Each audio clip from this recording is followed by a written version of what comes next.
This picture is an example of what you get when you really know your gear and you know your you know what you're looking for in your mind. And I don't say this to be self-congratulatory. I'm just saying that over the years, and it's been now 4 years since I've been doing Weekly 50, I've really started to figure out what my camera can do and what I can create when I take my camera to a given scene. Now, when I saw the genesis for this photo was we were driving out of town, south of town on Highway 77, my wife and I, and we had our kids with us. And I saw this building kind of off on the west side of the highway. And I immediately had this image in my mind of a picture that I wanted to get. And I knew that with my D750, not my D7100 because that's cropped frame, but I knew that with my D750, if I stood about at the edge of the road and approached this from a certain time of day, I knew that I could get a picture just like this. And that's something that I never would have thought of previously. Like when I first got my camera, I didn't understand what a 50 millimeter focal length could do. I didn't understand about lighting. I didn't understand about composing a shot so that you get the things in it that you want. But over the years, I've sort of learned that. I mean, not that I can't like check it off and say, okay, that's done. I've learned more about all that. And so when I saw this scene, I immediately had a vision in my mind for what a picture could be like of this old barn or pole barn, whatever it is.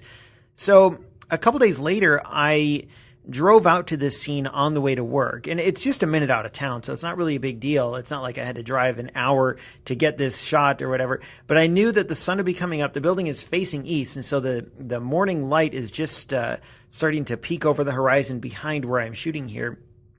And sure enough, I brought my D750, brought my tripod, because I knew the light would be kind of dim and I was going to need a little longer exposure. And I got, I'm not kidding, like almost exactly the shot that I had envisioned when we were driving down the highway a week or so earlier. And it was a really cool feeling to be able to do that, to be able to picture something in my mind and return a few days later and get the shot that I was looking for. Now, there was other issues like where exactly to stand. So I moved up and down the fence line here. I didn't cross into their property, but I moved north and south just a few feet to get a slightly different composition.